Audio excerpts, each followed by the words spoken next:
हाँ जी दोस्तों, very good morning. कैसे हैं आप? आपको पता है मैंने अपना 11वां अध्याय पूरा पढ़ लिया। कहते हैं ना कि पितृपक्ष में बहुत सारा दान पुण्य करना चाहिए। तो देखिए, मैं तो साल भर ही आप लोगों के लिए वीडियो बनाने आती हूँ। जिन भी लोग किसी प्रकार के दर्द से, पेन से गुज़र रहे हैं, मेरा पर्पस तो साल भर ही ये होता है कि थोड़ा ही सही आप लोगों के लिए वीडियो ज़रूर आए, आप लोगों को हीलिंग मिले, आप लोगों को ये ना लगे कि मैं अकेली हूँ। और अब तो देखिए हमारी पूरी सोल फैमिली बन गई है।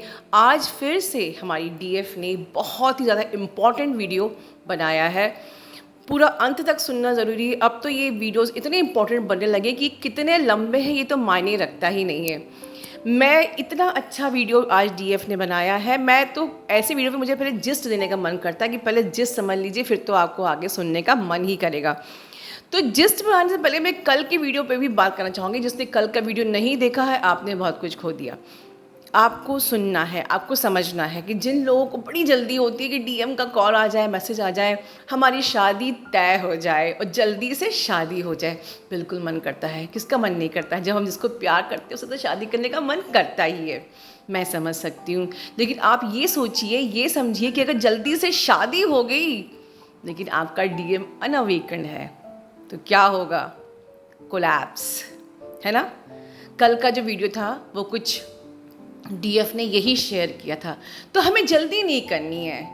हम अपने पेरेंट्स के हिसाब से या अपनी एज के हिसाब से शादी डिसाइड नहीं करेंगे। शादी को छोड़ दीजिए ऊपर वाले के हाथ में, ठीक है ना? आपकी जो डेस्टिनी है वो तो होगा ही होगा, लेकिन हमें अवेकन डीएम चाहिए, ठीक है? तो इस बात ये हमने कल सीखा। जिन्होंने नहीं देखा है वो प्लीज़ देखिए।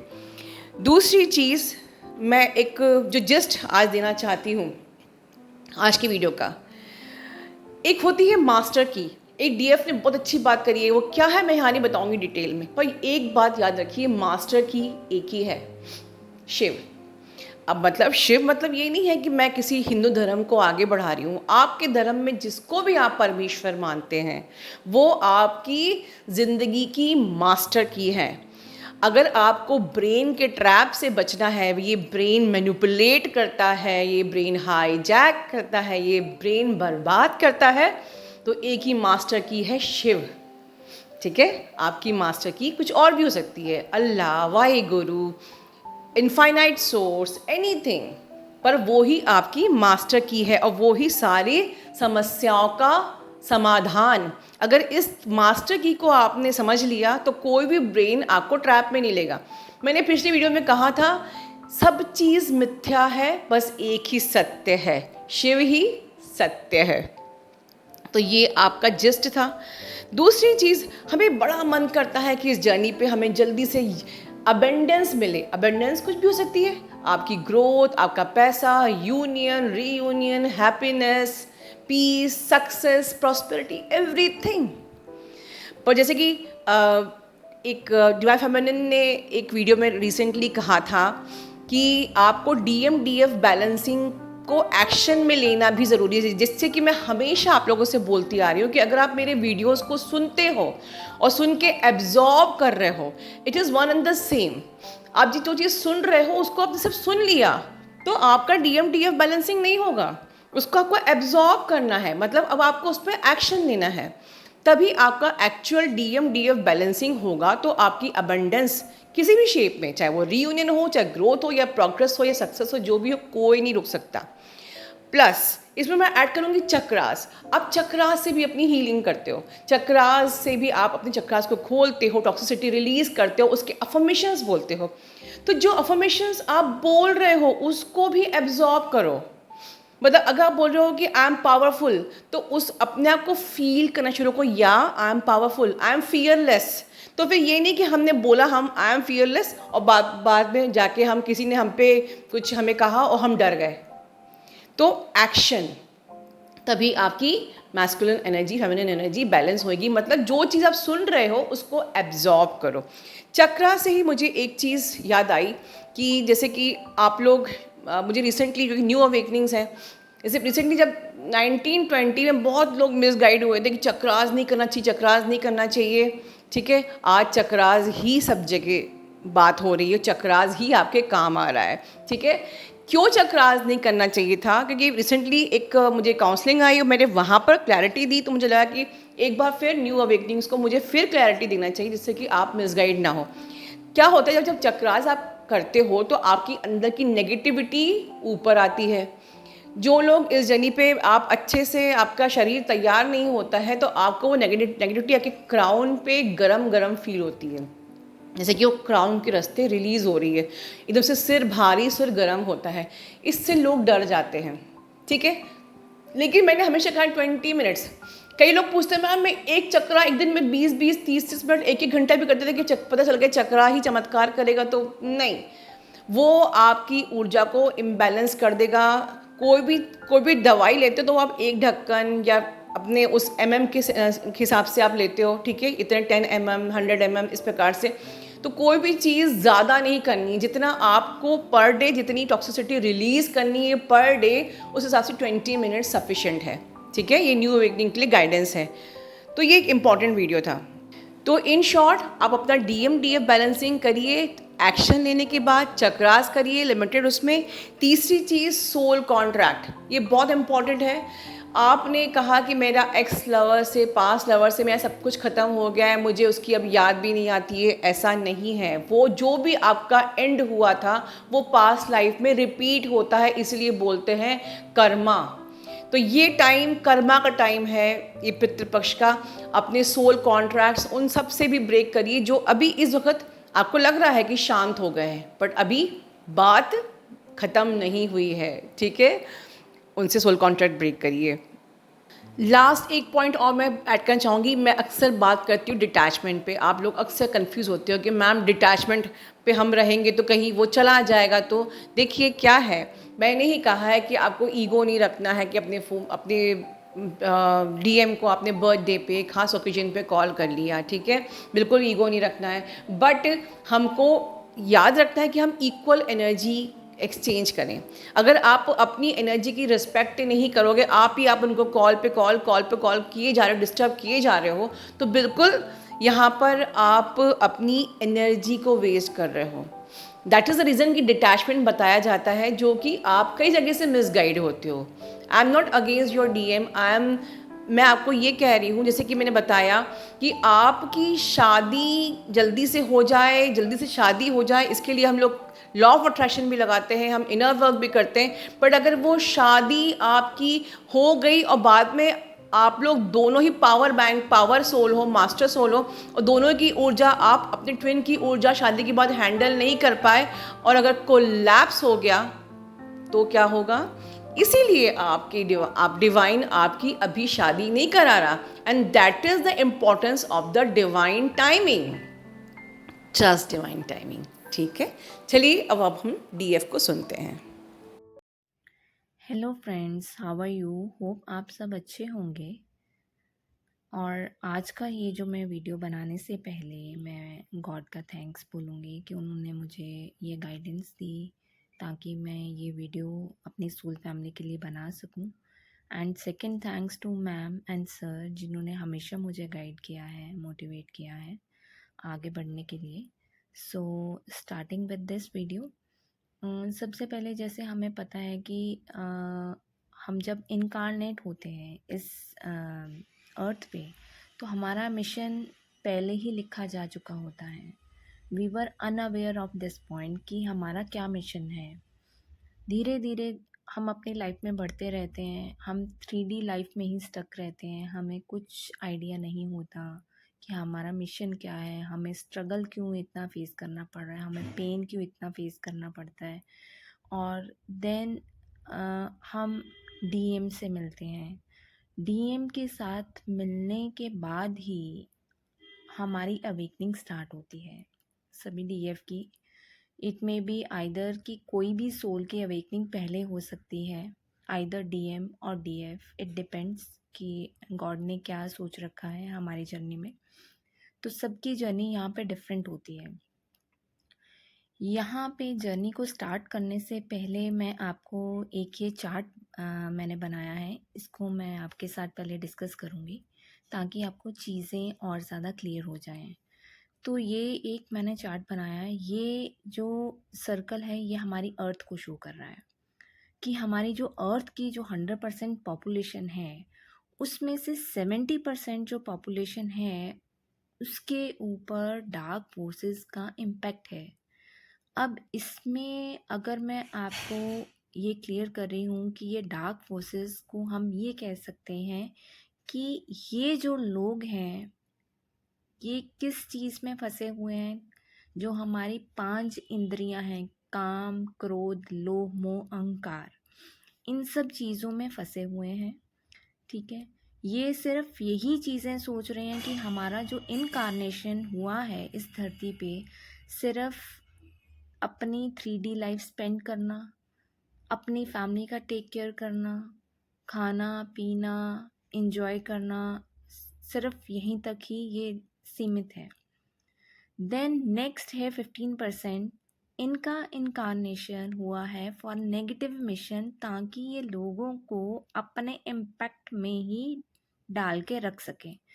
देन नेक्स्ट है 1%, जिनका कोई मिशन ही नहीं है। वो ये सोचते हैं कि हमारा बस बर्थ हो गया है, हमें किसी भी तरह अपनी लाइफ स्पेंड करनी है एंड दैट्स इट। उनका ना तो कोई गोल है ना कोई मिशन है। दे हैव विदाउट एनी गोल, मतलब उनकी लाइफ बिना किसी गोल के ही है। देन रेस्ट रह जाता है 14%।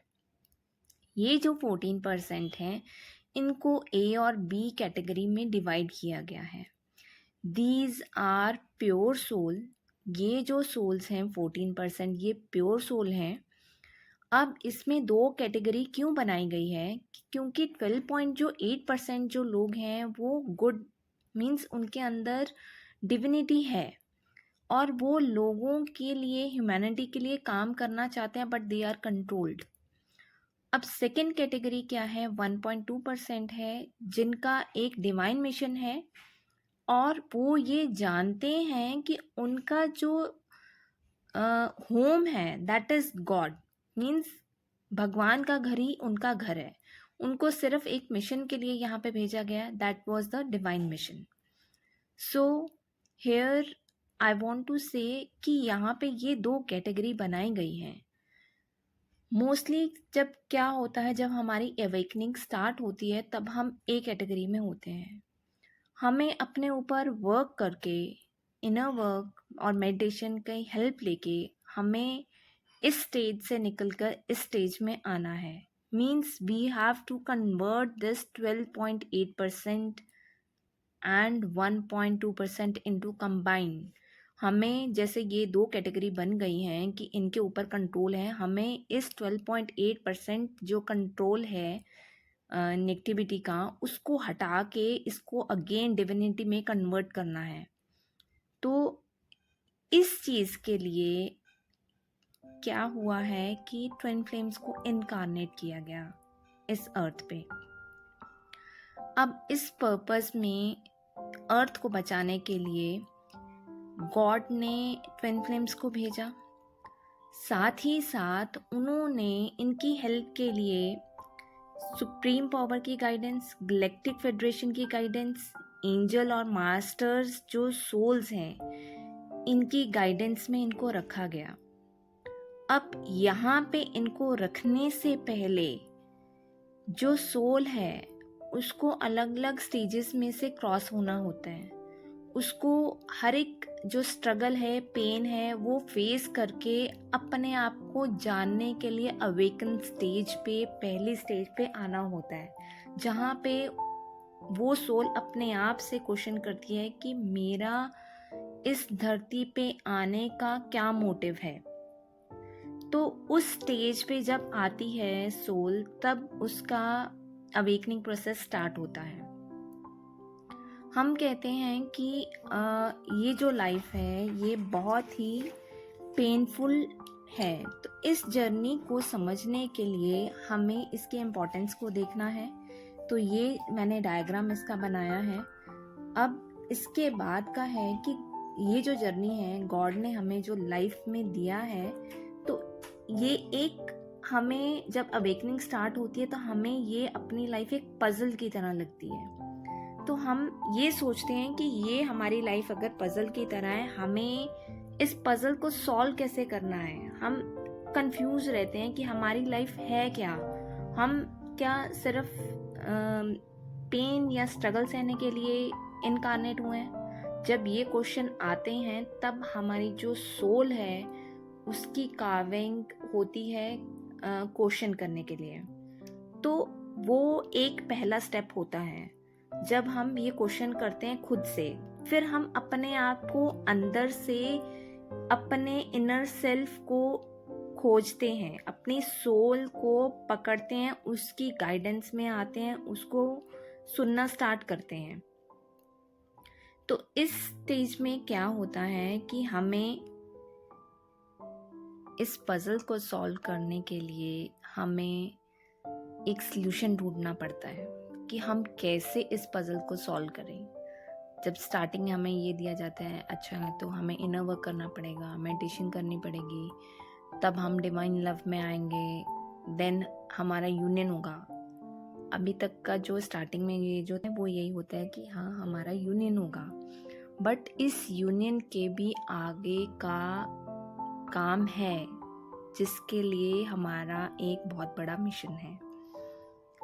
उस मिशन तक पहुंचना, उस चीज़ को समझना बहुत ज़रूरी है। नहीं तो मोस्टली जो सोल्स हैं वो सिर्फ डीएम और डीएफ के यूनियन तक ही स्टक होके रह जाती हैं। हमें इस जो बंधन है, ये जो स्टिकनेस, या आप इस चीज़ में अपने आप को जकड़ लेते हो, इस चीज़ से आपको बाहर आना है ताकि आप एक्चुअल में रियलिटी को समझ सको।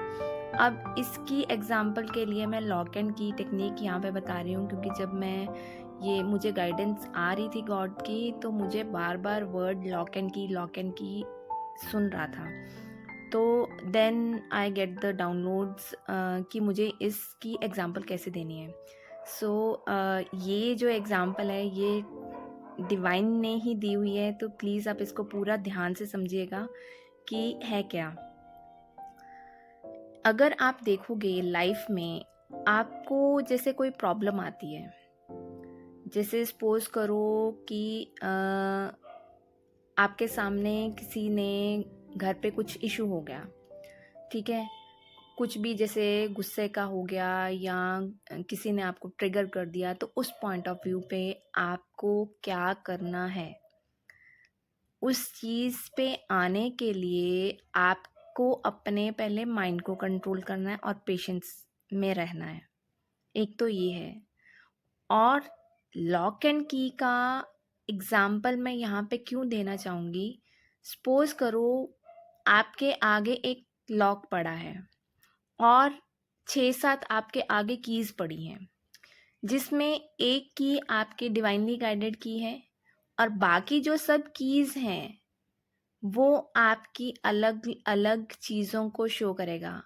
May be ego, may be anger, may be आपका कोई और ब्लॉकेज, और इस तरीके से ये अलग अलग कीज़ हैं। आपने देखा ही होगा कि अगर हम लॉक हमारा एक ही है और उस पे चाबी भी एक ही लगेगी, अब उस चाबी को लगाने के लिए हमें उस चाबी को ढूंढना पड़ेगा। उस चाबी को अगर हमने कोई दूसरी चाबी उठा ली, वो उस ताले में नहीं लगी, तो हमारा टाइम जाता है। कितना टाइम लगा? आधा मिनट लगा। अगर हमने दूसरी कोई गलत चाबी उठा ली, आधा मिनट और लग गया। और अगर इन केस हमने पहले शॉट में ही सीधी डायरेक्ट चाबी, जो हमारी डिवाइन गाइडेंस की चाबी है, अगर हमने उसी को उठा लिया, तो वो ताला, वो जो लॉक है, वो आपका इमीडिएट खुल जाएगा, आपका टाइम वेस्ट नहीं होगा। ये टेक्निक जो है ये आपकी एक्चुअल लाइफ में भी वर्कआउट करती है। सपोज आपका कोई एक ट्रिगर आया या आपका कोई टेस्ट आया, आपने उस टाइम पे ट्रिगर में आके एकदम से रिएक्ट कर दिया। अब रिएक्ट कर दिया तो हमने क्या किया, हमारा पेशेंस लूज हो गया। अब हमें दोबारा इनर वर्क करना पड़ेगा। हमने उस टाइम पे डिवाइनली गाइडेंस जो हमें लेनी चाहिए थी, पेशेंसली रुक के अपने माइंड को कंट्रोल करके अगर हम वो ले लेते तो हम वो टेस्ट को ईज़िली पास कर लेते। So this is the lock and की टेक्निक। और इस चीज़ के लिए मैं आपको एक चीज़ और गाइड करना चाहूँगी कि इस जर्नी में स्टेप बाय स्टेप आपको बहुत सारे लॉक्स मिलेंगे। हर एक, जैसे हम कहते हैं ना कि हमारे आगे बहुत सारी सीढ़ियाँ हैं, उस सीढ़ियों के उस पार एंड में एक ब्राइट लाइट है।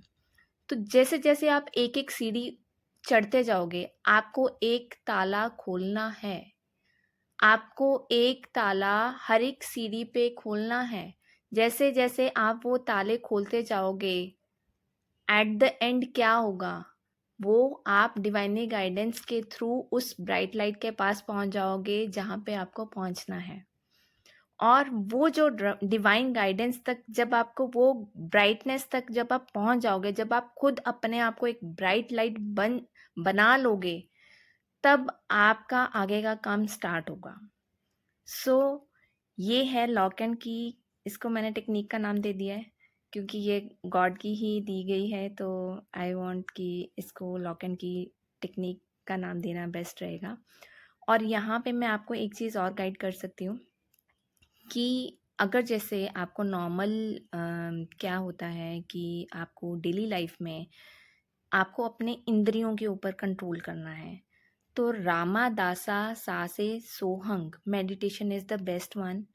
और सेकंड, अगर आपको अपने एंगर को कंट्रोल करना है तो सबसे पहले आपको पेशेंस लेवल अपना हाई रखना पड़ेगा। इसके लिए आपको योगा हेल्प करेगा। और साथ में ही आपको योगा के साथ साथ एक माइंडफुलनेस मेडिटेशन होती है। इसमें क्या है, आपको अवेयर रहना है।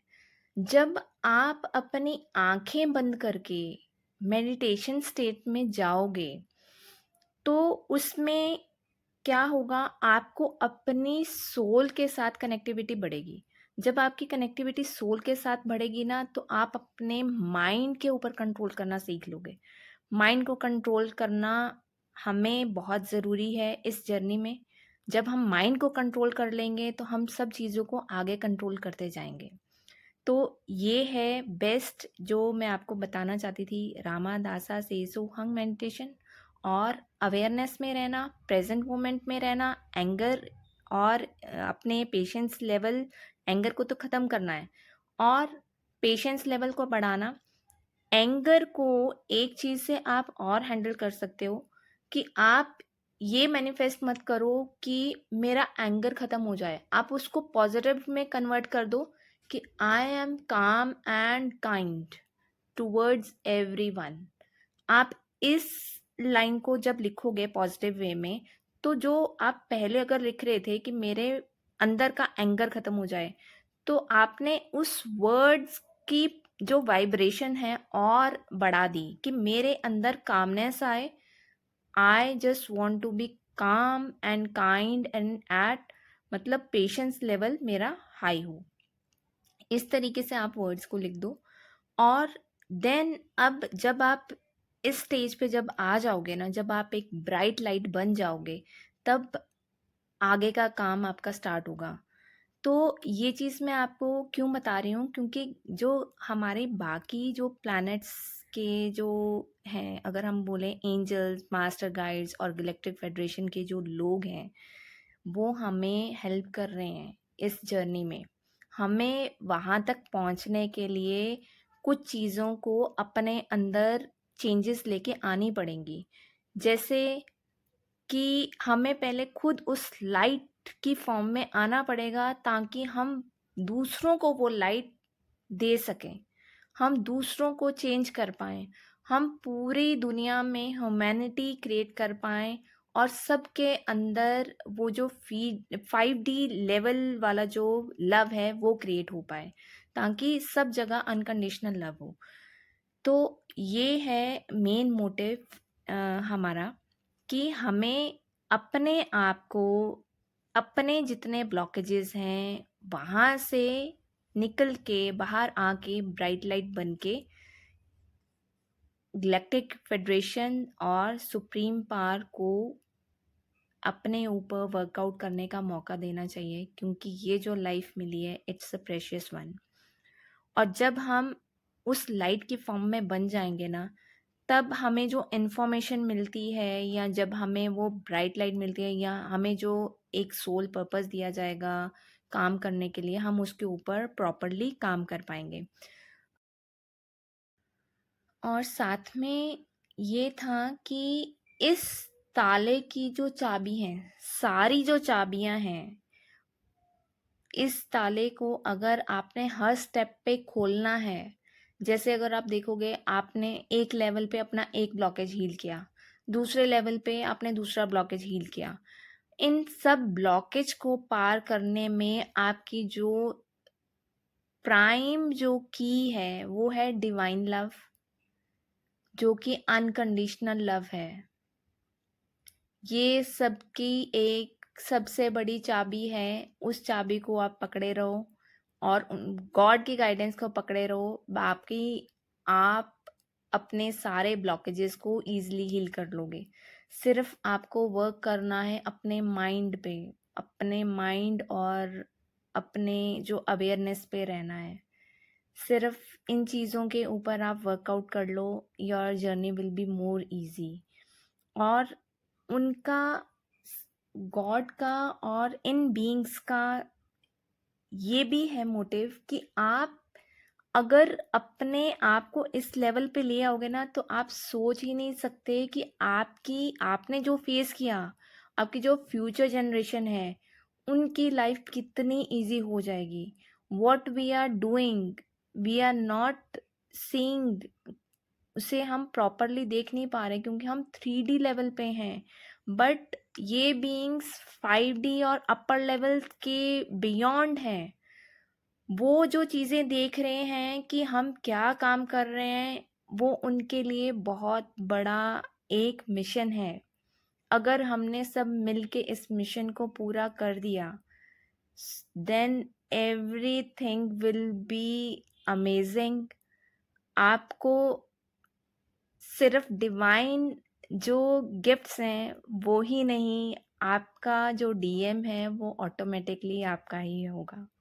वो अभी भी है, बट आपकी जो काविंग है उसके लिए, उसके साथ रहने की, मे बी शायद वो भी बहुत जल्दी ही सबकी पूरी हो जाए अगर आप इस स्टेज पे आ जाते हो।